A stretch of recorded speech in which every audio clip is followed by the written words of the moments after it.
in our research. First, overall, just to set the scene, what became very clear in the responses that we got, both in the survey and in interviews, is that market research functions and has always functioned along a continuum that runs the gamut from the most granular and tactical kinds of work to the broadest and most strategic. And we actually asked our respondents to define what those things were, and they lined up pretty quickly along this division between providing answers to the how and answers to the what. And the how, clearly important, how to accomplish what we want to do with a focus on the immediate, on methodology, message testing, position preferences, specific media choices. Those are the kinds of things that market research is certainly well known for. But also that the other side of that continuum, what we want to accomplish for our customers and markets with a broad and significant impact on future business.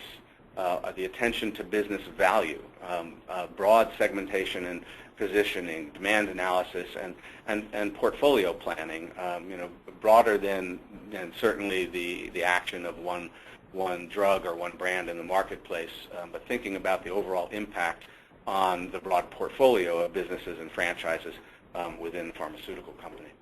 And so it's along this continuum that you can locate yourselves, because clearly every business is perhaps in a slightly different place. And we've heard back from a number of our respondents and people who have read the report that has come out, and they've suggested, well, we recognize this is very important, but we're already, more on the strategic side, and others have said, boy, if we could only get there.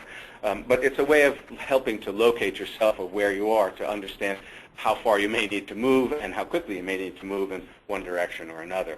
But the essential point here has to do with this balancing act that really constitutes one of the central values of market research within the pharmaceutical firm. The big news is this, and I encourage you to see this as kind of a summary slide, because I will be taking you down some details about each one of these items in the bar in the center.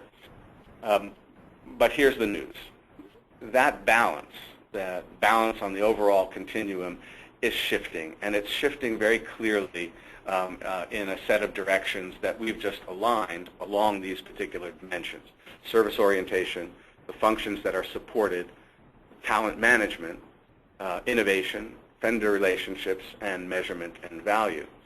And so just a thumbnail sketch of what you'll be hearing, that service orientation shifts from the more tactical, from simply the order takers and the mentality that we are a servant to servants, we line up with marketing, and we take our direction from them, to an orientation that really is looking for more strategic and consultative partnerships, where the value of what is being asked for, and this is true, by the way, of not just internal departments, but of vendors as well, more active participation at the strategic level.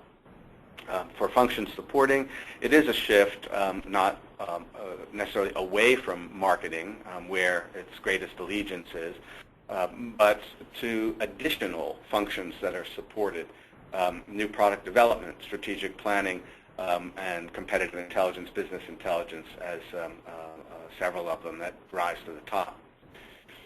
Talent management, a critical factor, because ultimately this all does come back down to people. It's always required. Market research is always required, experienced and talented and smart researchers. Now, because of these other requirements, there's a greater emphasis on thought leadership and consulting skills. That is, the ability to work inside the company to develop business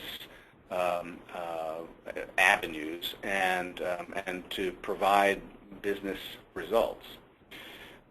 Innovation, certainly from the tried and true. It's not that market research is stodgy, but it's had a pretty good set of tools.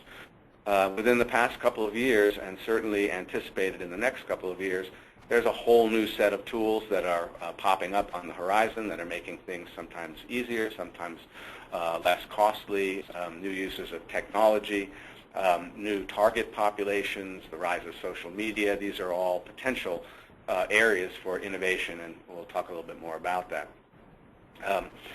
Vendor relationships, while in the past this is perhaps a bit of an oversimplification, but where vendors were typically used to fill critical gaps in the internal, either because of insufficient resources or because there was a particular need that could be more easily filled by a vendor stepping in.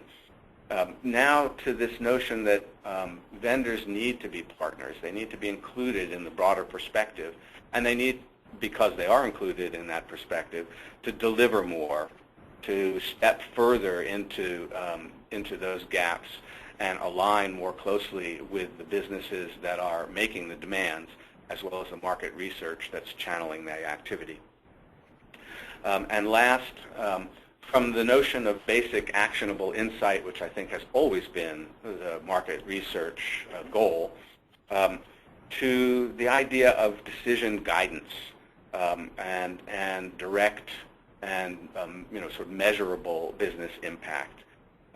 So in summary, those are the shifts that we have seen, and that there are great details. And what I'll do now is go through each one of these in slightly greater detail so that you can see some of the cross connections, and we can go on from there.